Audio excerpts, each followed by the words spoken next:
Vêtus de leurs plus beaux boubous et parures, les fidèles musulmans clôturent le jeûne du mois de Ramadan ce mercredi 10 avril 2024 dans la joie et le partage. Ils affirment continuer de mettre en pratique les enseignements reçus. M'approcher pour la paix, la stabilité du pays et les vivre ensemble. Et il nous a recommandé la tolérance entre frères et sœurs. C'est très important. Le Ramadan nous a démontré qu'on peut abandonner les mauvaises choses et tout ce qui est interdit pendant le Ramadan l'est interdit aussi en dehors du mois de Ramadan. Donc c'est comme si nous sortons d'une formation et nous devons donc continuer dans la même lancée. En plus de ce que l'imam venait de dire, avant de commencer le jeûne, on fait l'intention.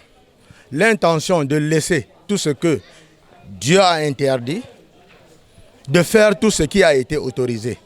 Parce que la religion, ce n'est pas autre chose. La croyance, c'est délaisser ce qui est interdit et faire ce qui est autorisé. Pendant le sermon, l'imam Akono Abdul Fattah de la grande mosquée Alpha Choudoja dans le 4e arrondissement de Yaoundé invite les fidèles à mettre un point d'honneur sur la relation avec son prochain, l'obéissance à Allah ainsi que la prière pour la paix au Cameroun. Dans le souci de revenir à Allah qui est la paix, nous devons arrêter les guerres au Nozo et la prétendue Boko Haram qui est à l'extrême nord.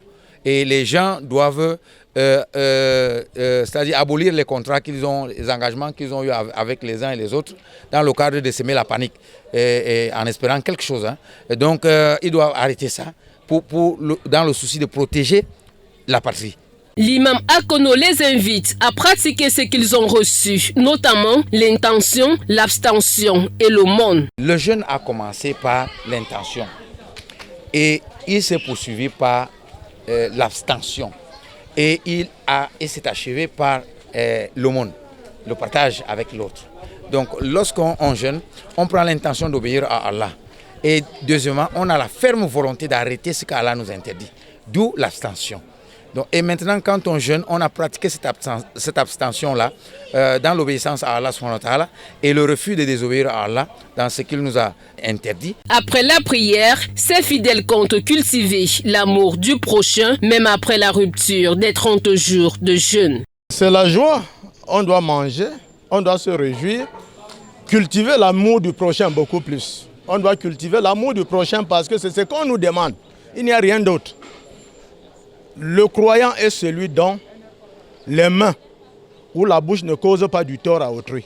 Ce qui est sûr, c'est que c'est le bien qui a été proclamé pour les musulmans et pour les non-musulmans. Bon, ça c'est un pilier. Bon, maintenant, en ce qui concerne la fête elle-même, la fête s'est très bien passée parce que depuis le début du Ramadan jusqu'à la fin du Ramadan, les musulmans, vous voyez, on a faim là. Les gens ont essayé de s'abstenir en sachant que le pauvre n'a rien. Les réjouissances ont pris le relais dans les familles.